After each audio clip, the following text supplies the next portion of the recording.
اللہ فرماتا ہے وَيَتَفَكَّرُونَ فِي خَلْقِ السَّمَاوَاتِ وَالْأَرْضِ، میرے لاڈلے ہیں وہ میرے بندے جو تخلیق کائنات کے علم پہ غور و فکر کرتے ہیں۔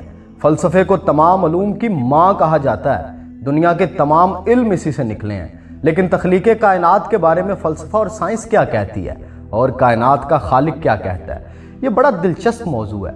اور صدیوں تک یہ کہا جاتا رہا کہ کائنات تو ہمیشہ سے ہی موجود ہے اور ہمیشہ ہی موجود رہے گی، یعنی نو بگننگ نو اینڈنگ۔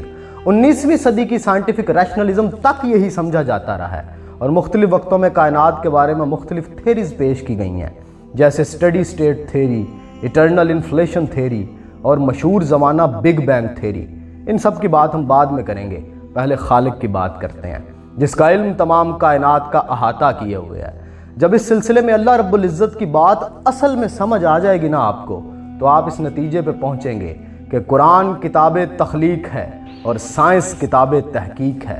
اللہ رب العزت قرآن حکیم میں فرماتا ہے، کیا یہ لوگ نہیں جانتے کہ زمین و آسمان پہلے ایک ہی تھے، پھر ہم نے انہیں پھاڑ کے جدا کر دیا، اور فرمایا وَجَعَلْنَا مِنَ الْمَاءِ كُلَّ شَيْءٍ حَيٍّ، اور یہ کہ ہم نے ہر ذی حیات کو پانی سے پیدا کیا ہے۔ 21ویں صدی کی ماڈرن سائنس آج اس نتیجے پہ پہنچی ہے۔ پھیلائے ہوئے گوشہ داما کے تجسس، ہر علم میرے آقا کا پتہ پوچھ رہا ہے۔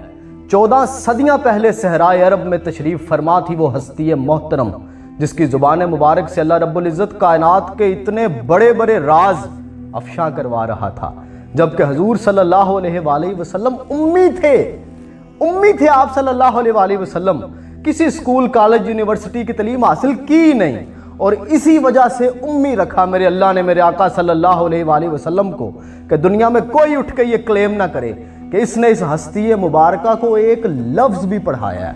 ایک لفظ نہیں پڑھنے دیا اللہ رب العزت کی ذات نے میرے آقا کو کسی سے، جو بھی پڑھایا اللہ نے خود پڑھایا، خود بتایا۔ اللہ استاد اور میرے آقا طالب علم، اور پھر میرے آقا استاد اور زمانہ طالب علم تا قیامت است۔ اب جب تک اس دنیا میں اجتہاد فکر کی بنیاد ہوگی، جب تک معیار عقل و نظر لگتے رہیں گے، میرے رسول کی خاک پا تک بھی اس دنیا کی کوئی ذہانت نہ پہنچ سکے گی۔ خیر بات کسی اور طرف نکل جائے گی، آپ کو سن کے شاید تھوڑا عجیب لگے، لیکن ہر علم جب اپنی انتہا پہ پہنچتا ہے نا، تو اللہ رب العزت کے حضور جا کھڑا ہوتا ہے۔ اس نے تو درجہ علم راست پہ رکھے ہیں، وَنَرْفَعُ الدَّرَجَاتُ مَن يَشَاءُ وَفَوْقَ كُلِّ ذِي عِلْمٍ عَلِيمٍ۔ بقول درویش اگر زمین پہ موجود 7 ارب لوگ خدا کے بارے میں اپنا ذہنی ڈیٹا اکٹھا کریں، تو پھر بھی وہ اللہ رب العزت کی کسی نہ کسی صفت تک پہنچیں گے، وجود تک پھر بھی نہیں پہنچ پائیں گے۔ یہ ایک بڑا ہی باریک نکتہ ہے، یہ آپ نے سمجھنا ہے اور اسے یاد رکھنا ہے۔ جو کچھ بھی تخلیق ہے بے شک وہ اللہ رب العزت کے کن فیکون کے تحت ہی ہے، لیکن اس کن کی کیٹیگریز 2 ہیں۔ تخلیق میں 2 طرح کے عالم ہیں، ایک ہے عالم امر اور دوسرا ہے عالم خلق۔ جب تخلیق عالم خلق میں ہوگی تو اس میں وقت بھی موجود ہوگا، ٹائم ڈائمنشن بھی ہوگی، اور ایک ڈیٹیلڈ پروسیجر بھی ہوگا، غور و خوض سے گڑھیں بھی کھلیں گی۔ لیکن عالم امر کا معاملہ بالکل ڈیفرنٹ ہے، وہ تقویم ہے۔ اس والے کن فیکون میں وقت کی کوئی دخل اندازی نہیں ہے۔ میں مثال سے سمجھاتا ہوں۔ پہلی کیٹیگری جس میں یہ کائنات ہے، یہ خلق کی کیٹیگری میں سے ہے، اس لیے فرمایا ان ربکم اللہ الذی خلق السماوات والارض فی 6 ایام، بے شک وہ تمہارا رب ہے جس نے آسمان اور زمین 6 دن میں بنائے۔ اب ذرا غور کریں، ٹائم اینڈ پروسیجر دونوں ہیں، لیکن یہاں دلچسپ بات یہ ہے کہ 6 دن سے کیا مراد ہے؟ یہ 24 گھنٹے والی دن اور رات، یہ سورج چاند تو ابھی وجود میں ہی نہیں آئے تھے۔ اس آیت میں آگے بتاتا تو اے خالق کہ سورج چاند اور تاروں کو بنایا، سب اسی کے حکم کے دبے ہوئے ہیں، سن لو اسی کے ہاتھ میں ہے پیدا کرنا اور حکم دینا، بڑی برکت والا ہے اللہ جو رب ہے سارے جہان کا۔ تو سوال یہ ہے کہ یہاں اللہ کی 6 دن سے کیا مراد ہے بھلا؟ مطلب یہ ٹائم ڈائمنشن کوئی اور ہے، جیسے روز قیامت کی ٹائم ڈیلیشن اور ہے، 1000 سالوں کے برابر قیامت کا ایک دن، تو پھر جو یہ 6 دن ہے کیا پتا 6 ارب سال کے برابر ہوں، 6 کروڑ سال کے برابر ہوں، 6000 سال کے برابر ہوں، یا پھر 6 سٹیجز ہوں یا 6 ادوار ہوں، واللہ عالم۔ لیکن بہرحال خلق کی اس کیٹیگری میں وقت اور پروسیجر ہے، بالکل اسی طرح انسان کی تخلیق بھی اسی کیٹیگری میں ہے۔ بلکہ انسان کے معاملے میں تو بڑی ڈیٹیل سے پروسیجر اور انگریڈینٹس کا ذکر آیا ہے۔ انا خلقنا الانسان من نطفۃ امشاج، ہم نے انسان کو ایک ملے جلے نطفے سے پیدا کیا۔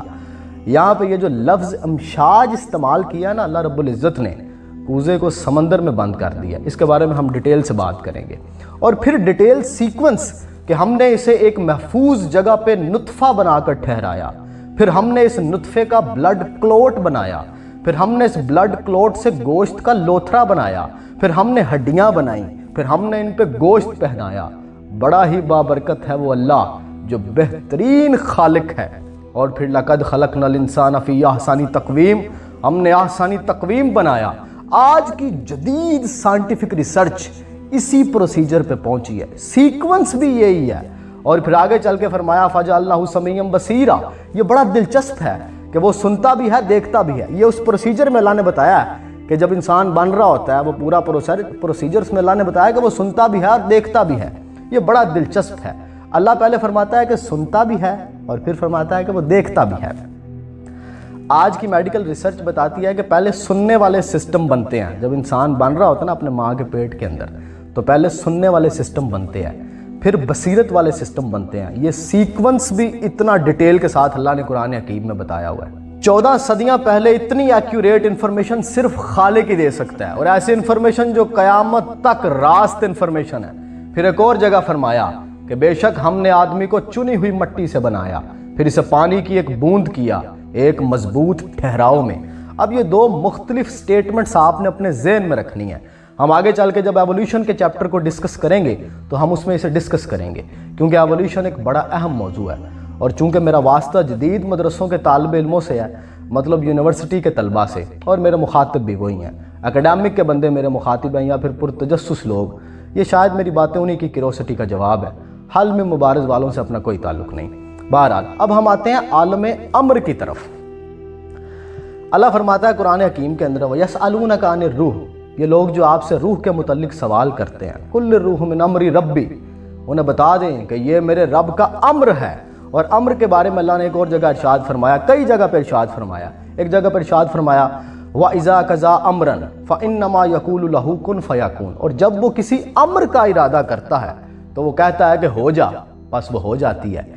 یہ امر کی جو تخلیق ہے، یعنی جو عالم امر میں جو تخلیق ہوگی، وہ حواس خمسہ میں نہیں آ سکتی، کسی کامن انٹلیکٹ میں نہیں آ سکتی۔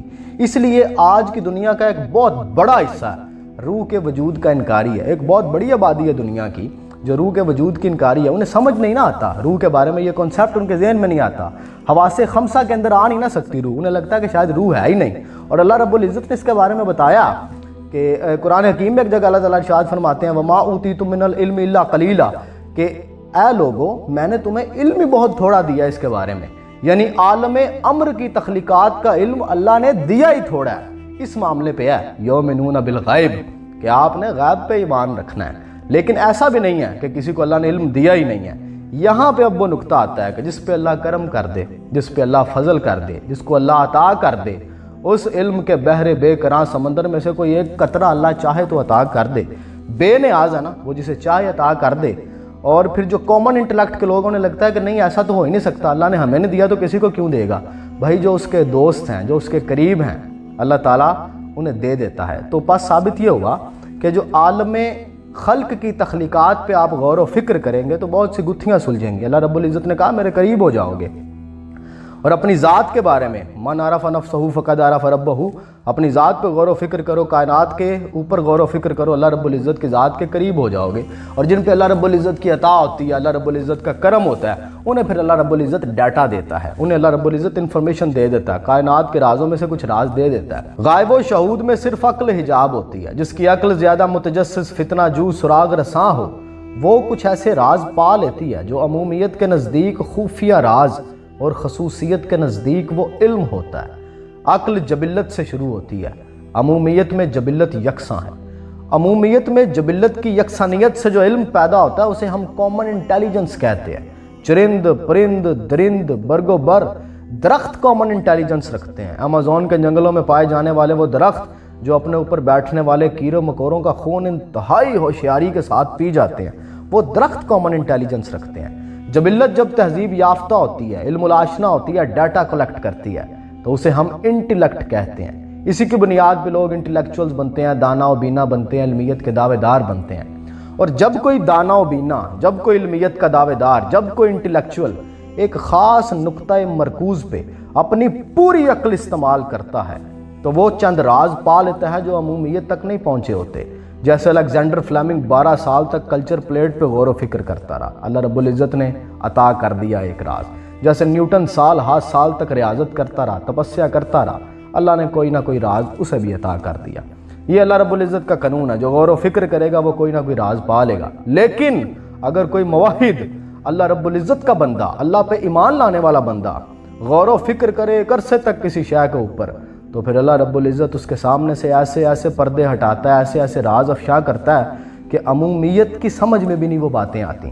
اس لیے اللہ کے نیک بندے، وہ بندے جنہوں نے اللہ رب العزت کو وقت دیا ہے، اور وہ بندے جنہوں نے دنیا کو وقت دیا ہے، وہ برابر نہیں ہو سکتے۔ جیسے اللہ نے فرمایا نا قرآن میں کہ درجات علم کے اوپر ہیں، جیسے یہ فرمایا قرآن کے اندر کہ علم والے اور لا علم برابر نہیں ہو سکتے۔ بالکل اسی طرح جنہوں نے زندگیاں اللہ کو دی ہیں اور جنہوں نے زندگی دنیا کو دی ہے، یہ دو بھی برابر نہیں ہو سکتے۔